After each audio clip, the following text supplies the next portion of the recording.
What's up, investors? It's the Russian Dude. Today let's try to do some unfiltered, unedited Russian Dude talk. Guys, as you can see, I got some beer, so if you want, feel free to pause the video, get yourself a drink. Today we're gonna talk about, once again, some of my family members. I'm not gonna call their names, obviously, specifically one person. I'm gonna just refer to him as a cousin, obviously for security, privacy reasons.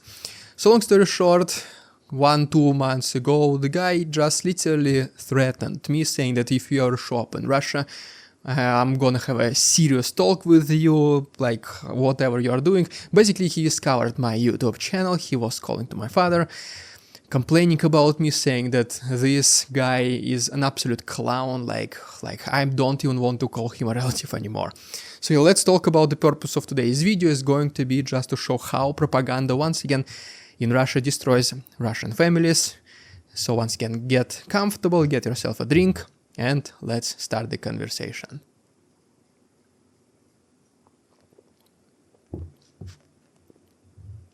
So yeah, as you can see, the whole thing will be absolutely unedited, just as this. So yeah, me and my cousin, we were literally best friends since we were kids.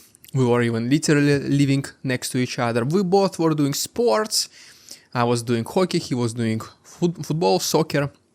Yeah, we were spending like literally sometimes every day together.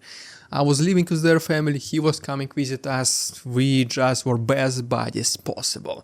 Entire childhood, our families together. I mean, yes, after all, we are family. And then 2015 came. And then it was my decision to come study in America, which at that time already was #1 enemy to Russia.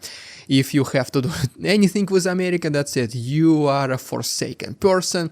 Nobody wants to talk to you, especially if these are like brainwashed Z-Patriots. I mean, there was no Z-Patriots at that time, but you get the idea. And yeah, so my decision to just come study in America, nothing else, just come study in America. I did not do anything extraordinary. This was absolutely met with like I just betrayed every single family value I ever had in my life. Sorry, I had to do one cut here, but hopefully I will not do anymore. So yeah. So it was also right after 2014 Crimea annexation. So this was just the beginning of the end. And at this point already, yes, this family was kind of concerning looking at us, because I was also studying in UK from time to time, going to the summer schools. I was also kind of proponent of American Western culture. So all this obviously did not go along with the traditional family values of Russia that Russian propaganda was showing them on TV. America was bad, even though they never seen America ever been in this country in their lives. So everything they just knew, quote unquote, about America was based solely on TV. So yeah, 2014, Crimea annexation, I go to study in America in 2015, I was just getting my master's. I was not even planning to stay there, just to get my master's. And so yeah, eventually I became the public enemy #1 for this specific family.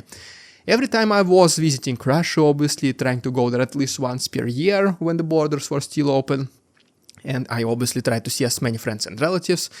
And so this family, my cousins, I also tried to see them. But every time it was kind of like they're not willing to see me, or they were too busy to see me, or like some other excuses. And like, well, that's okay. Like couple times we did see each other, but you know, the conversation was no longer there. It was like speaking to a completely different person. So, and whenever we did talk, the questions that they were asking is like, so when are you going to return? I hope you're not planning to stay in America. Like, don't you even think about staying in America. We need you here. So this was pretty much, yeah, like literally all the conversations that we were having, simple as that. So then it came several years later, still there was no invasion of Russia into Ukraine. I went to Canada, I settled there, got my residency and all this kind of stuff, became the citizen of Canada. So yeah, that's why if you see some people in the comments calling me Canadian dude, well, now you know why. And then several years later, the invasion happened. And that's it, this was the total end. Our families were not communicating at all, though my father always called them. He's not one of these people like, if you don't call me, I'm not gonna call you. he was always calling them, saying happy birthdays, wishing them happy new year, helping them, and it was always one way. He still calls them, even though the relationship between our families is absolutely worse than ever, but he still calls them once again. He's not these kind of people. I'm on his side. I also, if I do go back to Russia at some point in the future, I'm not gonna just burn the bridges and forget they ever existed. No, I will still try to communicate with them because they are family after all. You might hate them, you might love them, but this is your family. And so yeah, so this is another part of the story. The next part, the chapter number 2, if you wanna call it like this. I'm already in Canada. My parents, they needed to make, I think, the visas to America or something like this. So it was my parents, my sister. They went to a European country. I'm also not gonna, for security privacy reasons, not gonna say which country. They went to a European country where this my cousin lived. And my father was like, no, can you meet us in the airport? We don't speak this language. They barely speak English, but this language they definitely do not speak. So my father was like, can you just meet us in the airport? That's it, simple as that. The cousin was like, yeah, no problem, I'm gonna pick you up, don't worry. The day of the trip comes, my parents board on the plane, they arrive in this country. There is no cousin in the airport. My father somehow calls him, I don't know whether it was Wi-Fi in the airport or whatever. And the cousin says, sorry, I cannot make it. I have some urgent business assignment, business trip. They just called me today, so I have to go right now. Sorry, couldn't call you. Like, I was too busy to, I guess, even call you. Well, my father was like, okay, what else to do? You're not coming, so what else to do? So he did end up renting, in like broken English, some car in the airport. Like, it was relatively okay. Couple of months later passed, and then this cousin called my father, asked for money, like nothing happened. So like, hi, what's up? How are you doing? This was one of these very few times when he called my father. And he's like, can I borrow some money? I'm gonna give it back. Don't worry. Like, I just need until the next salary, something like this. My father did not refuse. Yeah, why not? Your family. I mean, yeah, he was kind of expecting for him to at least mention something about when he was not able to pick them up in the airport because there was nothing. My father was not even expecting an excuse, nothing like this. At least something, at least how was your trip? Like, were you able to find the car? At least something like this, not even an excuse. No, well, my father was like, well, what else to do? Then several more months pass, and this is when my cousin finds my YouTube channel. You already guys know what kind of content I'm making. So let me pour the rest of the beer. Hopefully it's not gonna be fully now full of foam. And I'm gonna tell you this story.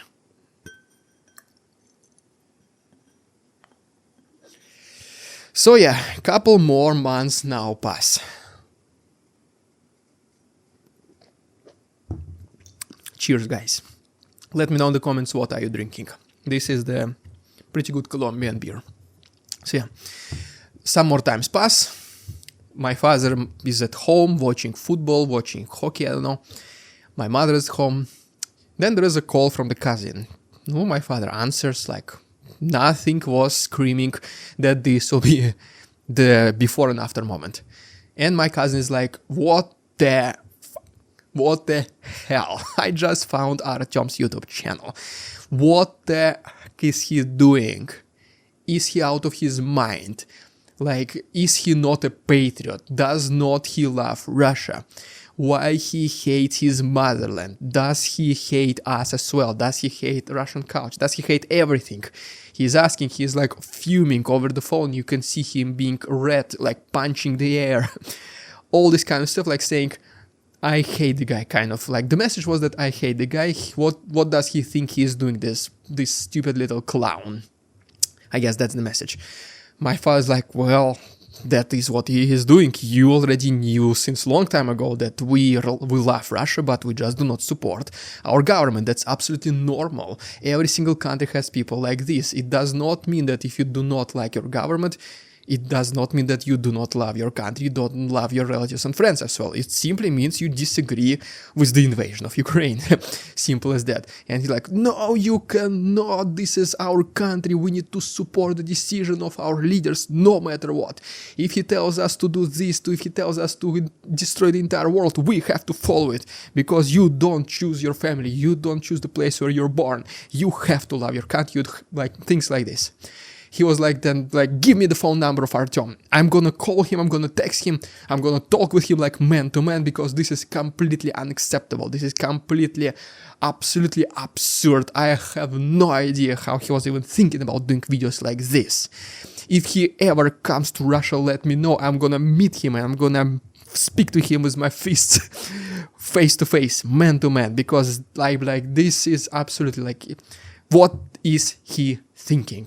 This was the kind of message that my cousin wanted to transfer to my father. My mom even heard everything, even though there was not like, my father was not speaking on the loudspeaker or anything like this. My mom was as angry probably as I never seen her before. And well, this was completely, I would say, the end of relationship between our two families. I mean, there is no simply going back after this. My father, still, like, he's such a good person, still talking to this family, offering them help, seeing if they need some, I don't know, money or whatever, calls them, saying happy birthdays, happy new year, things like this. It is even more one way now, but I mean, yeah, this was like, if he dares to come to Russia, I'm gonna beat him until he's in the hospital. This kind of message what my cousin wanted to transfer to my father during this phone conversation. Yeah, one more sip. Cheers, guys. Emotional memories, so give me a second. Okay. So yeah, should we continue, right? Whew. Some hard memories, so forgive me, guys. So this is what another like justification he was giving. He was blaming me, obviously shaming, saying that I'm the traitor, like what's wrong with me, I already live in America, I now live in Canada, decided to take this filthy Canadian citizenship, it must be Americans who brainwashed me, so I'm no longer a patriot of Russia, I hate Russia, I sold my motherlands, sold my friends, sold my family, all of this for non-existent American dreams. Like... And this, by the way, like, yeah, you guys, if you've been also following my story, you know that I went to the USA 2015, way before the invasion started. This, my cousin, he went to this European country when September 2022 mobilization was announced, just because, well, no, he didn't want to go to the military. I mean, simple as that. All of this is according to my father, I trust him. So yeah, September mobilization begins. The guy escapes the country, not willing to be conscripted, and then from abroad in safety he is screaming about patriotism, motherland, calling me a traitor, saying that I sold everything for this filthy American dream, while, well, I would say pretty much doing exactly the same. In the meantime, I just went to America to study. He actually left Russia because, well, he did not want to be drafted. Simple as that. So yeah, I don't think that... I'm not gonna separate myself completely from my relatives ever. From my friends, from my relatives, like they are forever. Like, I'm not asking for forgiveness, nothing like this. Once the war is over, everything will be clear. I'm not gonna say no to this guy. So everything... Like, I don't blame him. I just know that this is an absolutely brainwashed Z-patriot. It's extremely tough to reason with such people. And once again, yes, the time will tell. Once the war is over, I'm not burning bridges. I'm not gonna ever stop talking to my relatives, friends, because this is what is family for me. I respect family. I love my family. And nothing is gonna change my mind. I spent decades with this family, with this guy, and I never saw Putin in my own life with my own eyes. So why would I ever choose Putin over my family, who I knew for, once again, couple of decades, even more at this point? It just simply does not make sense. This is what is family for me. Friends, relatives, culture, the place where you're born, not some old 60, 70-year-old authorities, government leaders who just don't know what they're doing, just trying to stay in power for as long as possible and brainwash the people. So, I mean, yes, to make the people the gift. Literally, Putin should be so thankful for the people that he has right now, who is so easily to be brainwashed and influenced, which, as you can see, even family members can literally go against each other. Well, the beer is almost over, same as my story, so just hold on a little bit more. Hopefully I don't sound like much as a complainer, and yeah.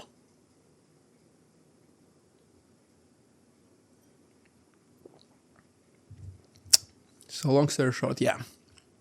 I'm not gonna burn any bridges, gonna stay a family member, gonna value relationships I fostered throughout years. I'm not asking for any apologies, not asking for any excuses, nothing like this. I just know the propaganda is extremely strong. This is how it works. The war eventually will be over, and it will be clear who was on the right or wrong side of history. But so far, yeah, as you can see, the propaganda in Russia is extremely strong. Well, there you have it, guys.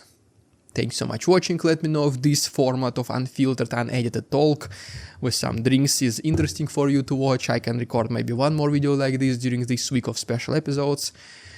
Thanks so much for watching. Subscribe if this was interesting, if you want to see more videos like this, and see you next time.